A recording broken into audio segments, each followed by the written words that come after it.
This channel does not promote any violent, harmful, or illegal activities. All content provided by this channel is meant for an educational purpose only.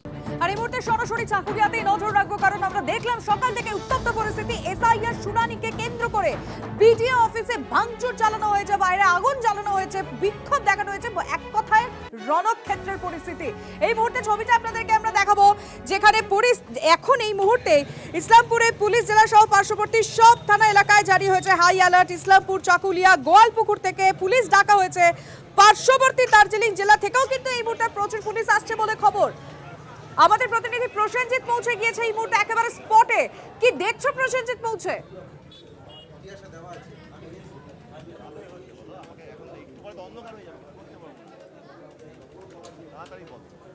প্রসেনজিতের সঙ্গে যোগাযোগ করার চেষ্টা করব, সম্ভবত আমার কথা শুনতে পাচ্ছে না প্রসেনজিৎ।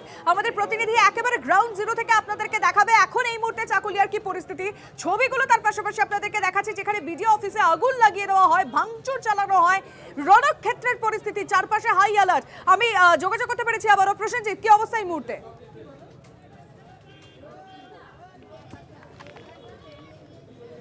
দেখো, একমাত্র গ্রাউন্ড জিরো TV9 বাংলা চাকুলিয়ার বিডিও অফিসে, যেখানে আন্দোলনের নামে কার্যত ধ্বংসের ছবিটা স্পষ্ট। এখনো সেই উন্মত্ত জনতার তাণ্ডবের আগুন ধিকি জ্বলছে।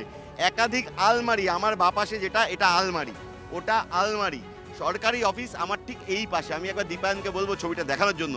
এই অফিস থেকে যাবতীয় আলমারি, চেয়ার, নথিপত্র, কম্পিউটার নিয়ে আসে ঠিক এখানটায়। এভাবে আগুন লাগানো হয়, যার আগুনের ছবি এখনও আমরা দেখাচ্ছি।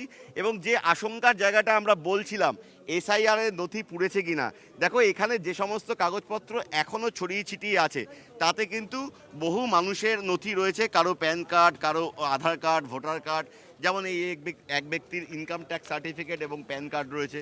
ফলে এই নথিগুলো এসআইআরের কিনা তা স্থানীয় প্রশাসন বলতে পারবে। এবং এখানে অসংখ্য নথি কিন্তু এখনও পুড়ছে এবং এই আগুন জ্বলছে। এবং গোটা বিডিও অফিস চত্বর ফাঁকা। বিডিও থেকে শুরু করে যাবতীয় যে কর্মীরা বিডিও অফিসে থাকেন তারা নেই। এটা গেল প্রথম ছবি। আমি একটা ঘরে নিয়ে যাব, যে ঘরের তাণ্ডবের ছবিটা দেখাবো। এইটা বিডিও অফিস যদি হয়, এই বিডিও অফিসের এই ঘরগুলো থেকে প্রতিদিন পরিষেবা দেওয়া হয়। সেই ঘরের ভিতর কিভাবে তাণ্ডব চলেছে আমি একবার দেখাবো। বাইরে থেকে দেখাই, বাঁশ দিয়ে, লাঠি দিয়ে জানলার কাজ ভেঙে প্রথমে এখানে তাণ্ডব চলে। এরপর আন্দোলনের নামে উন্মত্ত জনতা ঢুকে পড়ে ঠিক এখান দিয়ে এই ঘরটার ভিতর। সেই ঘরের ছবিটা যদি দেখাই, দেখে মনে হবে কোনো পুরো বাড়িতে এসে দাঁড়িয়ে আছি। যদিও আগুনের তাপ এখনও কিছুটা এই এলাকায় আছে।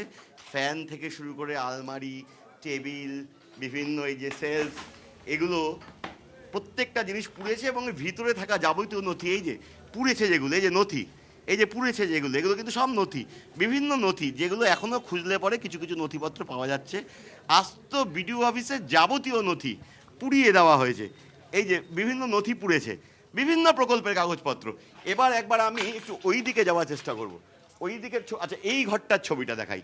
এটা আরও একটা ঘর। এই ঘরের ভিতরেও কিন্তু কার্যত আগুন দিয়ে দেওয়া হয়। সেখানেও চেয়ার টেবিলের উপরে কাগজপত্রতে দেখো আগুন দেওয়া হয়েছিল। স্থানীয় কর্মীরা হয়তো সেই সময়কালে কিছুটা আগুন নিভাতে পেরেছিলেন। কিছু জিনিসপত্র এখানে বেঁচেছে, কিন্তু দমকল এসে জল দিয়ে সেই আগুন নেভায়। এবার আমরা চলে আসব এই দিকটাতে। সেখানে এখনও আগুন জ্বলছে। কোথায় সেটা? বিডিও অফিসকে কেন্দ্র করে বিভিন্ন প্রকল্পের কাজ চলে, যেমন বাংলা সহায়ক কেন্দ্র। আমি দেখাবো আগুন জ্বলছে, এখনও আগুন কিন্তু জ্বলছে। একমাত্র চ্যানেল TV9 বাংলা, একদম গ্রাউন্ড জিরোয় দাঁড়িয়ে আমরা সেই ছবি দেখাচ্ছি।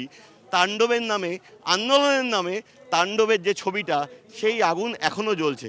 এবং এই আগুনকে যদি আমি একটু দেখার চেষ্টা করি, কী ছিল এখানে, এখানে কিন্তু সব নথি, এই দেখো সব নথিপত্র। যদি আমি বাস দিয়ে সরাই, এই দেখো সমস্ত কিন্তু নথিপত্র পুড়েছে। অর্থাৎ গোটা বিডিও অফিস জুড়ে যাবতীয় যা নথি ছিল, সেই নথিগুলোকে কিন্তু এইভাবে বার করে আনা হয়, জড়ো করা হয় এবং পরিকল্পনা করেই সবটা করা হয়।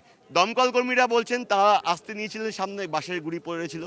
আমরাও যখন আসছিলাম বিডিও অফিসে, বিভিন্ন যে রাস্তা যেগুলো দিয়ে এই বিডিও অফিসে আসা যায়, প্রত্যেকটি রাস্তায় একাধিক জায়গায় আন্দোলন চলছিল। এবং প্রত্যেকটি জায়গায় আমরা পোড়া আগুন এবং ছাই দেখেছি। অর্থাৎ প্রত্যেকটি জায়গায় আগুন লাগানো হয়েছিল, যাতে দমকল আসতে না পারে, পুলিশ দেরিতে এসে পৌঁছায়। সেই সুযোগে আন্দোলনের নামে আন্দোলনকারীরা এসে এই অফিসে তাণ্ডব চালান। আমি এবার ওই দিকটায় নিয়ে যাব, বাংলা সহায়তা কেন্দ্র ওই দিকটায় আছে, সেই ঘরটার ছবি দেখাবো। সেই ঘরেও কিন্তু একইভাবে তাণ্ডব, অর্থাৎ বুঝতে পারলে আমি প্রথম থেকে দেখাচ্ছিলাম কোথায় শুরু হয়েছিল তাণ্ডব। কম্পিউটার ভেঙে দেওয়া হয়েছে, এই যে কম্পিউটারের স্ট্যান্ড, টিভি স্ট্যান্ড, বিভিন্ন মনিটরগুলো ওখানে পুড়ছিল দেখলাম। এই যে বিএসকের কম্পিউটার, তার স্ট্যান্ড এখানে পড়ে আছে। আমি একবার ভিতর দিকটা দেখাই। এই ঘরটা বাংলা সহায়তা কেন্দ্রের অফিস, সেই অফিসেও কিন্তু তাণ্ডব চলেছে। সেই অফিস কিভাবে ভাঙা হয়েছে ছবিতে স্পষ্ট দেখা যাচ্ছে, কিভাবে তাণ্ডব চলেছে। গোটা ঘরের ভেতর কার্যত শয়ে শয়ে মানুষ ঢুকে এভাবে ভাঙচুর করে কার্যত গোটা ভিডিও অফিসকে ভেঙে চুরে চুরমার করে দেওয়া হয়েছে। এবং দেখতেই পাচ্ছ কোনো ঘরে কোনো কর্মী নেই, বিডিওরা নেই, স্থানীয় যে সরকারি প্রশাসনিক যে কর্মীরা কাজ করেন তারা নেই।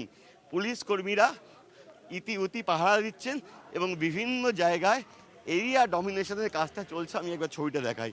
গেটে পুলিশ, বাইরে পুলিশ, সেই সময় পুলিশকেই কিন্তু আক্রান্ত হতে হয় পুলিশ যখন প্রথমে খবর পেয়ে এলাকায় এসে পৌঁছায়। আমি একবার দেখি। দাদা, আপনারা এমনি কখন এলেন? আপনারা কখন নাগাদ এলেন? মানে আপনারা এসে কি দেখলেন? তখন ওই যারা আগুন লাগাচ্ছিল তারা ছিল, পরে এলেন? আচ্ছা, আপনারা কি এখানকার কর্মী? একটু বলুন না কারা কারা কারা ছিল। দেখো, কর্মীরা কিন্তু ভয়ে এখনো মুখ খুলতে চাইছে না কারা ছিল। গোটা ওই যে বিডিও অফিসের মূল গেট এবং এই গোটা চত্বরটা কিন্তু বিডিও অফিস চাকুলিয়ার ক্ষেত্রে এবং সীমান্তবর্তী এলাকা, যেটা সবচেয়ে গুরুত্বপূর্ণ। সীমান্তবর্তী এই জেলা, খুব পাশে বাংলাদেশ এবং এ পাশে বিহার, এই জেলার ক্ষেত্রেও প্রোজেনি ম্যাপিংয়ের ক্ষেত্রে বিস্তর গোলমাল রয়েছে। যে কারণেই এসআইআর শুনানিতে দ্বিতীয় দফাতেও প্রচুর মানুষকে শুনানিতে ডাকা হয়েছিল। তাতে এই যারা আন্দোলনের নামে তাণ্ডব চালালেন তাদের দাবি তাদের হয়রান করা হচ্ছে এবং সেই আন্দোলনের নামে এভাবে তাণ্ডব চালানো হয়েছে গোটা বিডিও অফিস জুড়ে। আমি আবারও সেই ছবিটা দেখাচ্ছি। আলমারি পড়ে আছে বিডিও অফিসের ভেতর থেকে, আলমারি বার করে নিয়ে এসে এইভাবে বার করে আছড়ে ফেলে এবং এই আলমারির ভিতরে কিচ্ছু নেই। যদি খোলার চেষ্টা হয়, এটা পরে কর্মীরা লক করলেন বা এখানে ফেলার পরে লক হয়ে গেছে, ওই আলমারিগুলোতে অন্তত কিচ্ছু নেই, যেগুলো নষ্ট হয়ে গেছে। এই যে কম্পিউটার সহ সিপিইউ এবং অন্যান্য মেশিনপত্র পুড়িয়ে দেওয়া হয়েছে, ফলে যাবতীয় নথি কিন্তু আদৌ অক্ষত আছে কি না তা নিয়ে প্রশ্ন থাকছে। এসআইআরের নথিও পুড়ে গিয়েছে বলে স্পষ্টই দেখা যাচ্ছে। বিভিন্ন নথিপত্র পুড়ছে, ভোটার কার্ড, আধার কার্ড, প্যান কার্ড, গোটা চত্বর জুড়ে ছড়িয়ে ছড়াছড়ি। আমি আরও একবার দেখাবো, কর্মীরা দাঁড়িয়ে আছেন এই গোটা এলাকা জুড়ে। একবার দেখি তাদের সঙ্গে যদি কথা বলা যায়। দাদা, আপনারা তখন কোথায় ছিলেন? না না, ইন্টারভিউ না, আপনারা তখন কোথায় ছিলেন? কোন জায়গায় ছিলেন? এটা তো বিডিও সাহেবের ঘরে, এই ঘরেও কি ঢুকে পড়েছিল? হ্যাঁ, এই ঘরে ঢোকেনি? বিডিও সাহেব আছেন? একটু কথা বলি, চলে যাচ্ছেন কেন? দেখো, কর্মীদের সঙ্গে কথা বলতে চাইলেই তারা কিন্তু মুখ লুকোচ্ছেন।